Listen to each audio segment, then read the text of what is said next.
Thank you for joining us for Biker PM. To start off our second season of the podcast, we have with us today James Pollard. He's the founder of theadvisorcoach.com. It's a marketing consultancy which focuses specifically on helping financial advisors get more clients. He's also the host of the Financial Advisor Marketing Podcast, with new episodes airing every Monday. Hi, James. Welcome to the show. I appreciate you joining me today. Thank you. It's a pleasure to be here. So I want to go ahead and just get started with, so our listeners understand exactly what you do, your business. So if you can just give me a background and an overview of what you do, that would be great. So in a short sentence, I help financial advisors get more clients. And the business model that I have over at theadvisorcoach.com is essentially an information products business, because I found that that's the most efficient way to reach a target audience, to get them to consume the material at their own leisure and actually implement the stuff so they can get results. So I primarily focus on online marketing and email marketing, but I help advisors with whatever they need, essentially. How did you get started doing this then? Is this something part of your background or? Well, yes, I financial services experience, but it really hit me when I saw the need and nobody was really filling it the right way. I mean, I don't know how familiar your listeners would be with the financial services industry, and I don't expect them to be, I guess, but the turnover rate, especially for financial advisors, is extremely high. Yet the training and the processes they use to market their services hasn't changed in several decades, for better or worse. And if that's the case, and that's what I saw, I said, wow, something's got to change. Obviously, something isn't working. So I went in and filled that need. It sounds simple, and I found that the best businesses tend to have a simple origin story like that. There's nothing really sexy. There's no hero's journey. It's just, I saw this, wanted to make the world a better place by doing it. It's a lot of origin stories that I know that people see a need, and that's one of the issues that entrepreneurs have, is they don't necessarily see the need and they just go out and do something that they want to do, and it doesn't always work out. But if you can go out and find something that you see there's a need for, it's a better chance of success or a better chance of being receptive. But with that in mind, why was this, besides just seeing the need, why was this important to you? Why was this a passion of yours? Well, I found out very early that I was good at it. And the way that my personality is geared, I love to try new things. I love to test things. I love to put pieces together. Like I view projects as puzzles that I can put together. And I really enjoy that. That's just part of who I am. And I, in a sense, took my innate strengths that I could do for 10, 12, 14 hours a day straight, and no one else really could, and applied that to the financial services industry.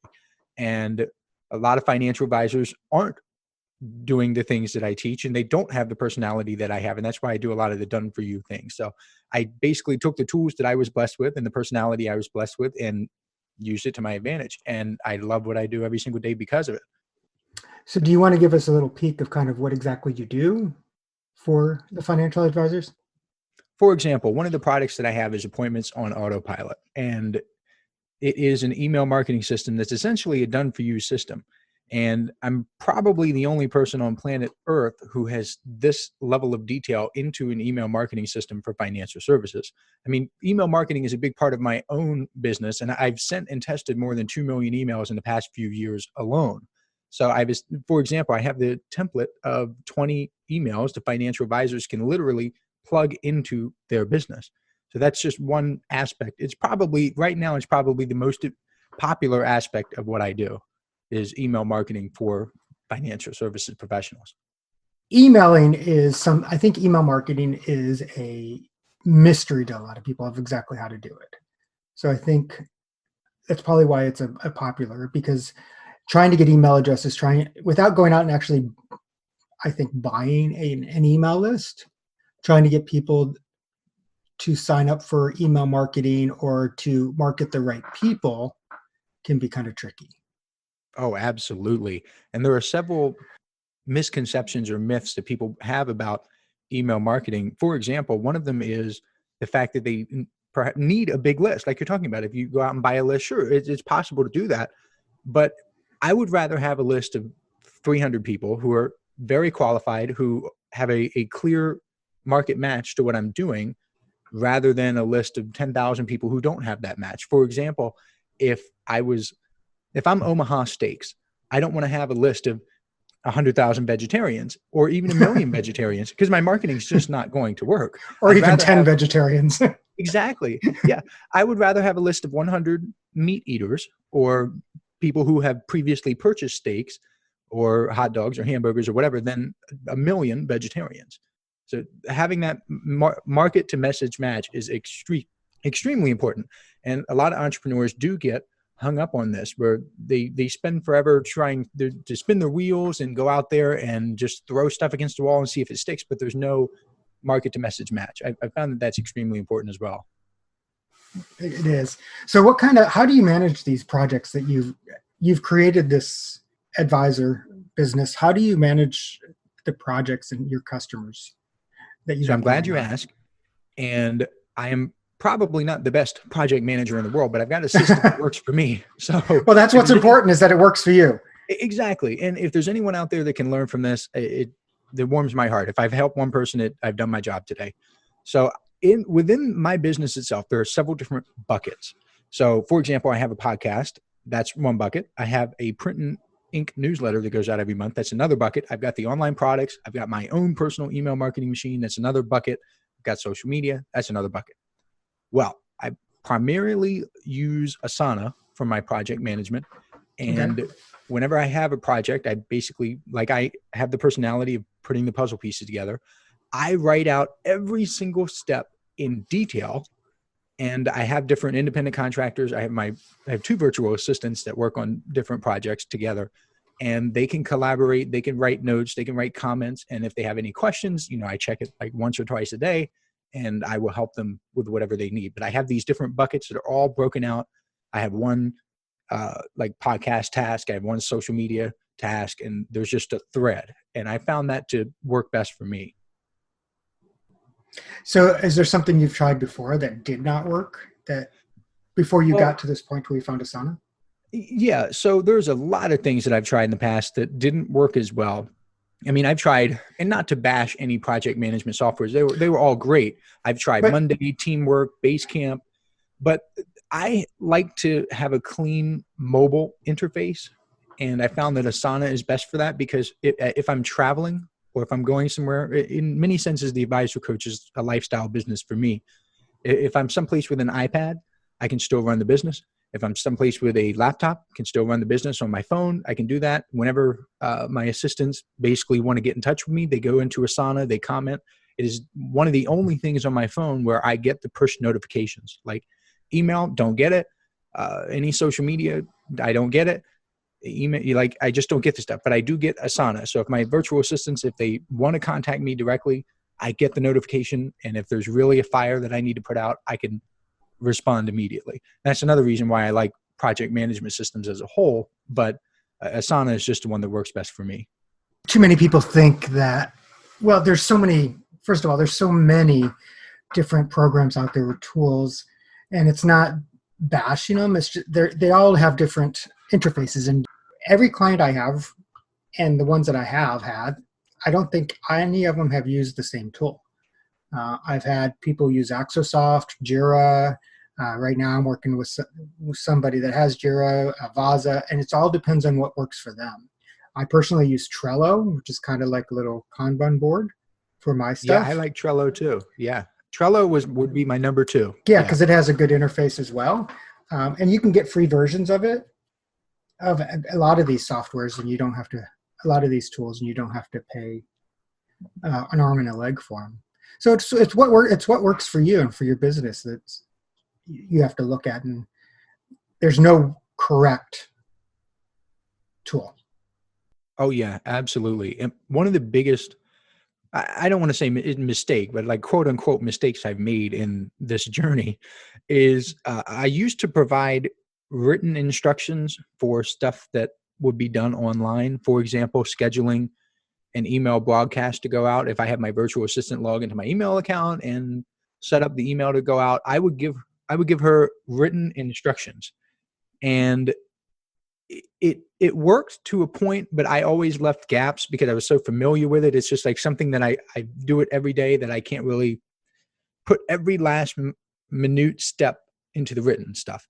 So what I've done is I record the stuff with Loom. I mean, there's a bunch of video recording software out there and different apps and Screencastify. I mean, you name it. But I use Loom. I record myself actually doing the task. And then I put that into like a master file with all of the systems that I have in my business, where if they ever have any questions, or if God forbid I have to hire someone new because one of them quits or leaves or whatever, then I already have the video in place. I can say, here's video instructions of exactly how to do it. You can follow it to the letter, because if I can't get it done in video, it's obviously not done correctly, but they view it. It's been much easier for them and things have been much more efficient. Yeah, I have one of my clients is an e-learning developer, and I did that for her instructional designers. I went in and did a video capture of how to update the tasks of what we needed and their timing and everything. So it is a lot easier, like you said, than actually writing it out. And I think it takes less time. Because It does. Yeah. A lot of people are afraid to invest the time up front. Like, yes, it takes me maybe 2 or 3 times longer to create the video instructions and answer any questions in the beginning. But my return on my time investment, I can see it in like the months to come. Like, yes, it takes me, I can be quicker doing the stuff myself, sure. But once I create that system, it just pays dividends again and again and again. Definitely. So when was the point that you decided, okay, I'm going to go out and do this by myself? I'm leaving my day job. This is my full-time job. Just when I started getting more clients, paying a lot of money for the stuff that I do. I mean, it was just made economic sense to pursue this full time, and people were rabid. They wanted more. I mean, I started with a system called the Ultimate Financial Advisor's Guide to Getting More Clients, and it focused primarily on outbound marketing, which is like phone calls and seminar marketing and networking and so on and so forth. And a lot of people started asking me questions about, okay, I'm getting great results with this. What about online? Is there anything I can do online? And I'm like, not being the natural like leader or whatever that is, people would see these opportunities. I saw one, made the most of it, and then people started asking these questions. I was like, well, funny you should ask, because I've got this client over here that's crushing it on LinkedIn. It was like, well, what are they doing? And I'm like, well, I'll put it together and offer it to advisors. And I mean, that's how the projects come together.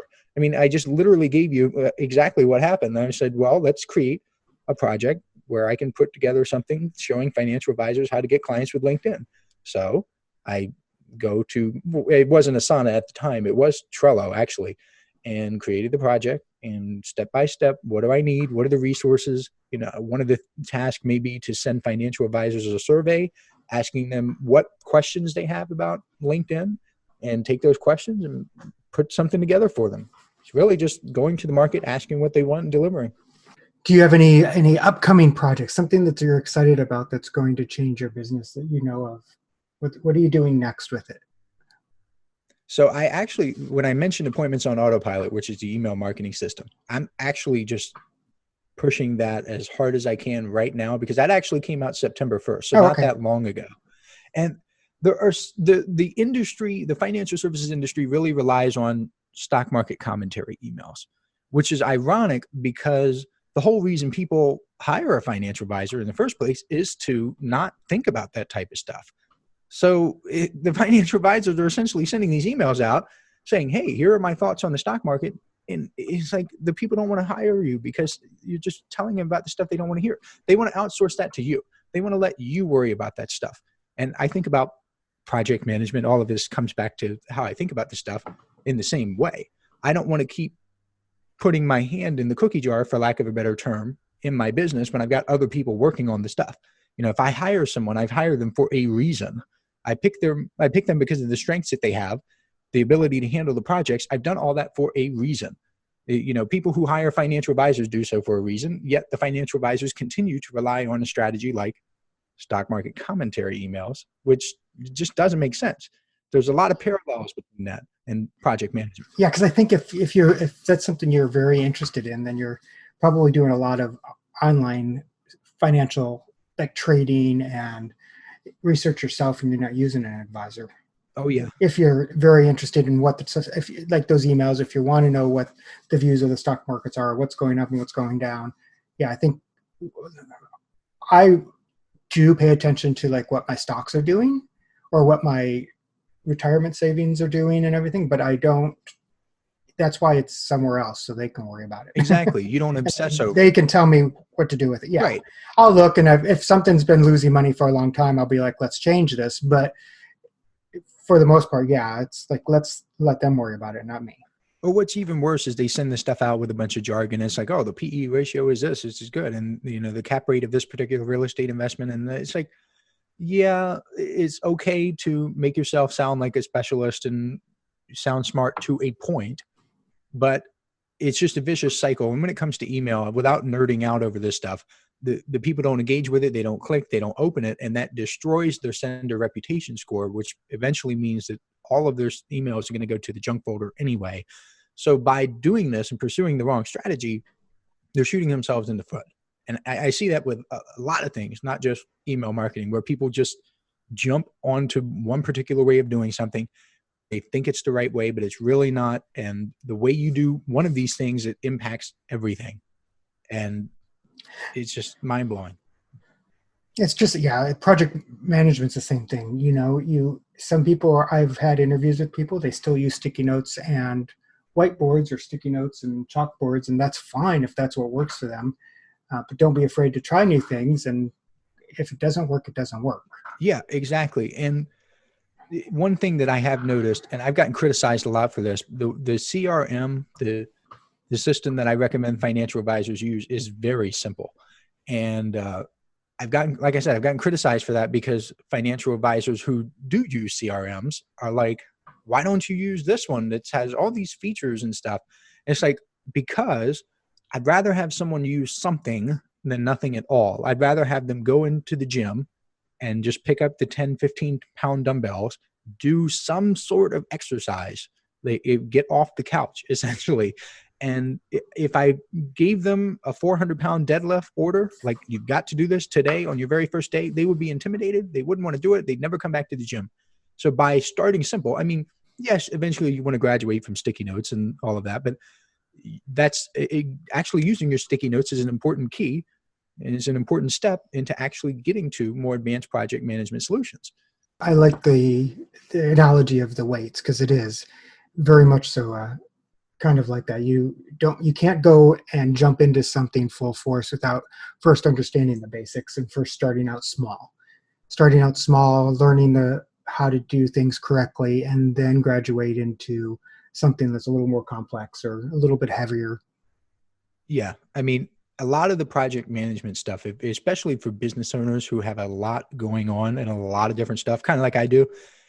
If I were to, on day one, try to tackle social media, podcasts, print and ink, email, all of that at once, I would have been overwhelmed. I would have had no idea. I would have freaked out, and I would have been turned off to this stuff forever. But because I started small, and I don't remember now, but I think I started with just like, schedule this social media post, and I tried giving the instructions. And if it worked, and I had a little bit more confidence, that maybe I could hire out some other things.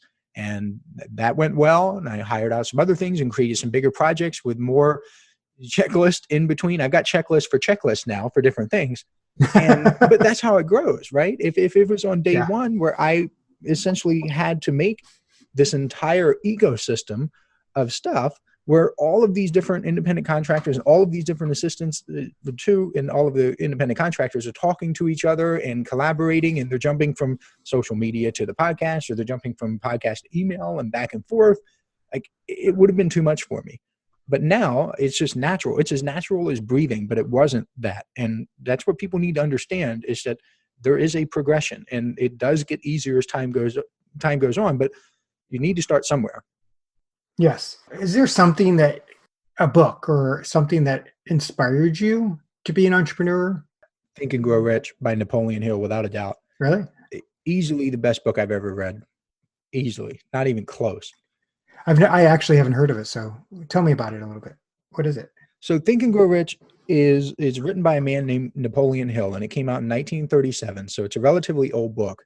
And the premise of the book is that in the early 1900s, Napoleon Hill, who was a young reporter at the time, met with Andrew Carnegie, who was, he may have been the second richest man. I think Rockefeller was number one. it could be totally wrong. Someone's going to email me and be like, no, he was number one. But Napoleon Hill met with Andrew Carnegie, and Andrew Carnegie essentially said, I want to give you a task where you're going to work for free, but the reward is going to be tremendous. You're going to talk with the world's most successful people, and you're going to interview them, and you're going to figure out what they have in common. And Napoleon Hill essentially worked his butt off and produced a huge volume of work called the Law of Success. But the problem with that was that it was a home study course. It had several different volumes. It was a really, really big book. And I mean, even today, the 600, 700 page version is a shortened version of the real thing. Think and Grow Rich is basically a condensation of all of the research and the work that he did. And he found out that having a burning desire is extremely important. Having a vision is extremely important. Being persistent is extremely important. Basically, a lot of different qualities that he noticed in the world's most successful people, ranging from Thomas Edison to Andrew Carnegie, Charles Schwab. These different people all had these things in common. And Think and Grow Rich lays out step by step, essentially, what he found. And it's an incredible book. I can't praise it enough. Well, I'll definitely try to locate it, look into it a little more, but I'll put a link to it in the show notes so that people can actually find it for themselves as well. There's some weird stuff in there. There's chapter, depending on the version you get, chapter 12, 11 or 12, or sometimes 13, depending on if they do another intro, is the mystery of sex transmutation. And have a lot of fun with that. It's essentially where you take your sex energy or your desire to reproduce, essentially, and put that into your work. So that's pretty fun read there. I mean, that's the weird part of the book, but the rest is perfectly valid. Okay. We'll look out for that. What kind of advice, if you had to give entrepreneurs a piece of advice, what would that be? It would be to focus on productivity first. And because a lot of people get into business and they get into like the service industry, or even if you're an employee with a regular, quote unquote, regular job, the key is productivity. You want to figure out what output are you getting from your input. And that's really what productivity is all about. It's not about having a million different apps. It's not about having even optimizing your calendar, even though that's part of it. It's really about getting the best output from a smaller amount or equal or smaller amount of input. And I found that simply by having people track their time using a time tracking app like Toggle, Toggl, or Time Doctor, simply by tracking their time, it gives them a black and white and accurate view of what they're actually doing, where their time is actually going, and from there they to improve. They can spend more time doing the high value task and less time doing the low value task. Because if a business makes $100,000 per year, it's not that they're making an even $50 per hour every single hour of the day.